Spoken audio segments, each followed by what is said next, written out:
2012年第12題有呢一個 compa Part A 叫我哋畫出 trans isomer。trans isomer 唔難畫，主要係 CC double bond 嘅 opposite side 會有 substitute， 好似咁樣。但係畫嘅時候就要注意啦，呢一隻 bond angle 最好都係畫到120度，千祈就唔可以畫到90度。呢個係 marking 講到明嘅。當然 marker 係唔會攞住個量角器去度你夠唔夠120度嘅，所以只要盡量畫到似樣，唔好俾人覺得你係畫緊90度就 OK 㗎啦。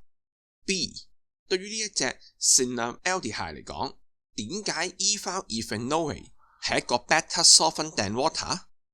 我哋了解下呢兩隻 solvent 先。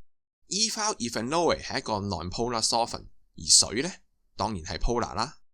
但係 cinnamaldehyde 其實係 non-polar 嘅噃，所以佢傾向溶喺 non-polar solvent 入邊，例如 ethyl ethanoate。Part C 叫我哋畫出 simple distillation 嘅 setup， 仲要注明 name of distillate obtained。 simple distillation 嘅 setup 應該係咁樣，而當中個 distillate 係 ethyl ethanoate。背後原因好簡單，因為佢低啲 boiling point 就會容易啲 vaporize， 所以就容易 collect as distillate 啦。當然唔好忘記 water in 同 water out 嘅 position 啦。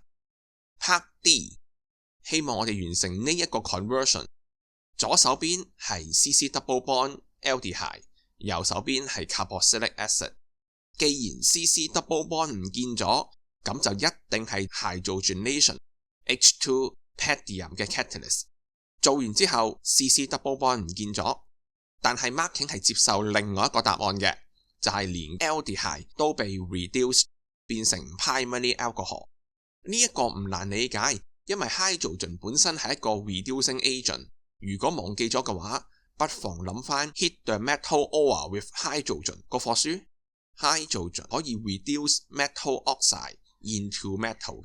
最後無論係 aldehyde 又好定係 alcohol 都好，要將佢轉做 carboxylic acid， 辦法只得一個，就係 acidify 嘅 potassium dichromate with heating。 咁當然你用 acidify 嘅 permanganate 都冇問題。